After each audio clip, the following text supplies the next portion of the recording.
So we can just keep having the conversation we were having. So, in regards to work that you would want to put in there, like, what kind of memories do you have of that library? Okay. Well, I was in there on occasion. Probably not as much as Eric was, but like most of what I remember is like definitely having to go there for capstone a lot, and I'm trying to remember like specific books. I know I got a lot of books on like printmaking and definitely woodblock printing, and then specifically like ukiyo-e and Japanese woodblocks, and then also like just Asian art in general. I remember like definitely getting pretty into like some of the books there. Man, there was a really awesome kawaii book I got too. Well, I think what's kind of interesting too is you are not somebody that spends a lot of time on the internet either. Not... Yeah. So how do you go about, when you're inspired about making a new print, and how do you kind of go about looking for influences or inspiration? Well, I mean, I would say some of it is through books, and some of it is definitely online too. I think like specifically, like I got that big kawaii book from that Powell's bookstore in Oregon, and that was like a huge experience. I remember just like being like, when I first got in there, it was just like, what? There's just so much stuff here. I don't even know where to begin. But then you kind of find that your little nook where it's like, oh my gosh, look at like everything, like all these books are what I want to be looking at. Like, I got into the art section obviously and was like blown away, and then I like picked up that book and just couldn't put it down. Which is not an experience I have very often with books, to be honest. Like, I do enjoy reading, but I've never been like a huge reader. So like, yeah, if there's like a book that speaks to me, a lot of times it does have a lot of images in it, and then but yeah, it has to be like pretty specific to like what I'm into. So in like kind of regards to the Fine Arts Library, did you mostly go in and just kind of look at titles or the spines, or did you go use any of the... I definitely did some searches. But yeah, I remember like trying to figure all that stuff out, and like, I don't know, being in a library is funny because it does seem like there's a certain way that you have to act when you're in a library. Like, it's a little bit intimidating when you first go in and you're like, okay, I have to get these books for research, and I have to have all of these references for my works cited page, and like, and then like figure out specifically like which ones are gonna be, I don't know, most relevant without, just taking the whole library with you. Well, I think that's something really interesting, is that nobody has come out and like said that, but the awkwardness of feeling like you're in that space and you have to act that way. So do you feel like that comes out in some of your prints or your artwork, is like feeling like that spaces sometimes define how we're supposed to act or behave, and like, or do you feel like you maybe so think about that stuff?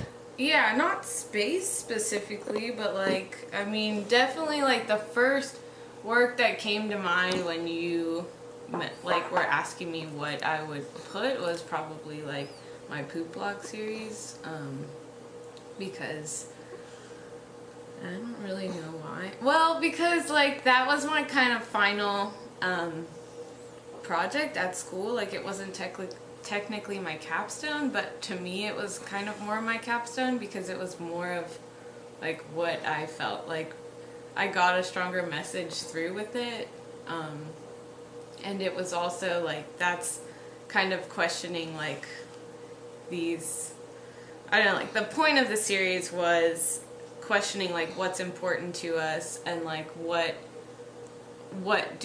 does like our society really put significance on, or what do we put value on? And so like I think that kind of does go with the whole like kind of societal structures of like, you know, like the library is an important place, like you need to look like you are a scholar when you're here, or that you want to learn something, or you know, which doesn't have to be the case, I don't think. You know, like when you go into the Norman Public Library, it's a very different feeling, I think. You know, like you have lots of like families and children, and then homeless, and like people of the community that just need a place to be. And so it's very different than going to like the art school library or the Bazell, and like these are all students, and like they have a purpose to be here, and it's like a very specific purpose. And if you don't have a specific purpose, then like what exactly are you doing here? Like you don't want to be that guy that's just like playing some weird video game on the computers in the library, and like everyone's like, why is he here? That's a really good point. I think one thing too about the poop, what do you call them? Are they like the poop codex? Poop blocks. The poop blocks. Okay, so one thing that I was thinking about too when you were talking about what we place value on is that's you're making a record, you're making an archive in a way, and so what do you, with that piece, when you were talking about value and value associations, like how important do you think it is to have records that maybe undermine what is like the status quo of value, or like what's important, or what's the right way to remember something? Yeah. I mean, I think it's definitely important for sure to like, yeah, to have this kind of, I guess whenever you were making it, I guess there's just I see a lot of like slight undermining in a lot of your work. Like there's a lot, it's not satire, but it's just like very much being aware that there's a societal norm, and that maybe that can be like boring or confining or harmful. Like how do you, and you talked about it really well, just about how like in a library, an academic library, you need to be there for a specific reason. So how do you feel like being really aware about, I'm trying to think of a good way to say this. Do you kind of get what I'm saying? Like what I'm getting at? I do, but what is the question? The question is,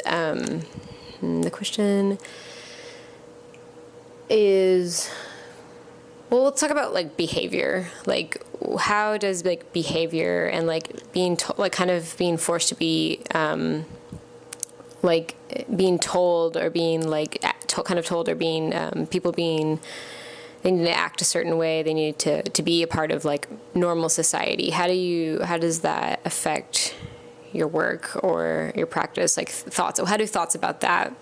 Yeah. Well, I mean, definitely just like the social practices for sure like play a big role in like the way that you act, or the thing that you think is most important to you. And so like that's something that I'm like definitely always questioning, I think, is like, you know, like who gets to decide what's the most important thing in the world, and like ultimately like it comes down to yourself. And so it's really interesting to see kind of like what other people's response is to that, because everybody is different and everyone's going to have like their own sort of like significant thing that they like think matters the most to them. And even if it's like something that like seems like the stupidest thing to you, like it can be very important to other people. And so I think my work's maybe gotten a little bit more interactive since making that series, because I do want to just hear from other people and kind of give people that opportunity to like share more about themselves and about what they care about, as opposed to just like looking at my work and seeing what I care about, I guess. And so it's definitely gone in that direction. And then I've also always kind of like played with that idea of identity too, and like how we've been like just like how we've been raised in a certain environment, and then how we are drawn to like things outside of that environment. Like for example, like I'm a very white Protestant girl, like that's how I was raised and that was my environment. But I've always been really drawn to Asian art and like that kind of Eastern aesthetic, and then also hip hop and like these other sort of cultures that are definitely not my own, but like they've also transformed to be like these other like subcultures too, and like things like, I don't know, just like seeing that kind of melding of different cultures is really interesting. I think, and there's a lot. Okay, I think first question. Yeah, I kind of with that. No. I think there's a couple different ways you could source that. I think first question is how do you? So you're trained in printing, which is a lot of times like two-dimensional, and it definitely. I talked to another artist about this, about the kind of indescribable. There's like when there's flatness, but that just through the kind of the magic of printing, and like one artist described it as an interface, as allowing people a bigger story to come out even in a print form. And so how do you deal with the tension of interaction and like methods of participation and printing? Like how do you feel right at this point? How do you kind of feel about very two different? Because printing obviously has a very long history of being a communicator, right, almost in like a literal textual like way. Media, yeah, a lot of times. So, and then how do you kind of, there's no right or wrong answer with this, but like, where do you kind of, how do you kind of feel about that now, with the changes that we're seeing? Well, yeah, like it's definitely not viewed the same way anymore. It's not like, we need to pass this information around, and that's why we're doing this. But that's still like a very important part of printmaking, I think. Like for me, like that's one of the prime reasons that I'm drawn to it, is like I do want to, be able to pass my own information as an artist to like as many people as I can, and make sure that like they can actually get access to it and afford it. So that is still like a very important part of the process, but then also like I think there's a very like intimate part of printmaking too that really only takes place between the printer and the object, and like the materials, and so like like we talk about printing being like a very two-dimensional process, but then like anyone that's ever printed knows that like it's it's also like an experience, and it's a very tactile experience. It's very embodied. You very much embody. And so like especially when it comes to wood blocks, like when I'm cutting something out of wood, like it automatically gives that thing importance. Like it makes it more important. And so like just even a word or a piece of shit, like it just makes it gives it like, and it's just maybe not necessarily to anyone else but myself, but like I'm seeing like myself carve something out of wood. It's like it's a reductive process, so you're taking things away and like this is what's left. And so so in that way it becomes like very tactile and very personal, and it's also like a kind of like a meditation, like when you're cutting, like you have to like give a shit enough about something in order to finish cutting it out at least. So I don't know, that's just something that I've always thought that was kind of interesting was just like I can feel something that like becoming like gaining more significance like as I'm cutting it, and then also just at the end process of like having the print on paper, like it's still kind of a tactile thing, but then at the same time you can't like really touch a print the way you can touch a block. Like you can't just go up and start putting your hands all over a print, but you can still like see the ink on the paper, and a lot of times like smell the ink on the paper, and it's a different experience than like seeing something on a screen or even just like a magazine that's like everything's sitting flat. I mean it's still a very like flat process, but like something about like the physical printing kind of makes it like, I can't say it's like a 3D, but it's definitely different. Yeah, it's like more of like an experiential thing. Like when you see someone print a t-shirt, like you have a different kind of feeling towards it than when you just like see it sitting on a shelf at a store and on a rack. Yeah, I think my last question is about access, because you just talked about how it is important for you actually it's an important element of printing to give people access to things at not necessarily a cost like a painting, or like, you know, kind of another undermining of a market. You know, printing is definitely undermines the art market a lot. And so how do you feel about and you talked about, you know, you had influence from Asian and hip hop things. So how important do you think that it is to access to resources, to cultures, or to just information besides what's in your immediate surroundings? Yeah, I mean, I would say it's definitely very important.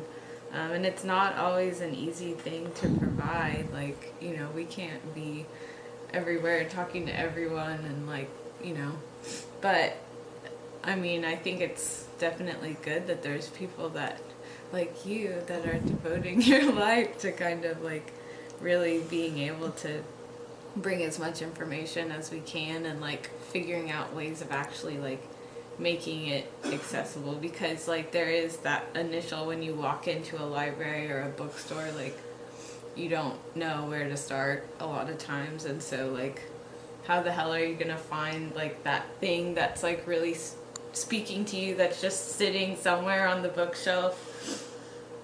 So I'd say like it's really important to figure out like how like the human like interacts with these like just objects that are just sitting there waiting to be accessed, I guess. That's a really good way to put it. And actually, I have one more question. Just talk about for a second about how you have progressed from an artist in the art school at OU to somebody who's trying to trying to create community and community spaces for people to for things that aren't like specific, like a library, you know, like what, you know, kind of talk about the space you're trying to create that doesn't have a predefined role. Okay. You know, like, or, okay, let's talk about the importance of having spaces for communities that aren't specific. Like kind of an institute like that. Yeah. That's interesting, because I was kind of just talking to talking to Melissa about that last night. Ow, ow, ow, ow, ow. Why Yeah, are you doing that? Get, Ow. It's mean. Ow. Get down. You're a huge cat now. Here. But yeah, I think there's definitely something different about what we're doing. It's like, like we want to keep it as like a kind of a public space, but it's not necessarily like for the public like a library would be. But then also like the library or the museum would be, you know, it's getting funding from like a separate entity or like the government, or, you know, it has this like authority that it has to serve. So like whatever information it's giving you is like still coming through this sort of like source that's kind of outside of the public, you know. But at the same time, it's like all the information, is being, it's for the public, you know, like it's serving this purpose that's like from this like higher up, but it's like specifically like a service for the public to be able to like come in and see things or learn things. And so like but like what Melissa was saying is like it's definitely not for the artists. Like the museum is not really necessarily going to talk to the artist and decide what's in their best interest. Like they're trying to decide what's in the public's best interest and what's in like, you know, the people that are funding it. And so what we are doing is kind of, we definitely have that like, we want to be there for the public to come in, but we also like want to be specifically working with artists. And like, what we're doing is like for like at the end of the day it's always going to be like for making and showing art. And so, you know, we're serving the artist, and like that's who our primary like that's who we listen to, that's who we want to take into consideration, while still like giving that access to the public to come in and say like, you know, I had this idea for something, or I would like to see this happen in the space, or, you know, I just had a really good experience at a Kick It and Create and like had an awesome talk with somebody else. Like we're still creating these like community spaces that like are all inclusive, that anyone should be able to come into. But at the end of the day, like our purpose is like we're serving artists, and we're trying to facilitate something that can like help all of us as artists like continue to make our work and continue to get our name out and like make ourselves more accessible to our community, and make them realize that like there doesn't have to be like this super disconnect between like when you go into a museum and like can't get close to the work, where as in here like you can come in and there's not this stigma of like how you should talk about something or how you should act around something. We definitely want to keep it a very like open environment to where you feel like you can interact with the work, or you can just go up and talk to the artist, and that's not going to be a super scary thing to do.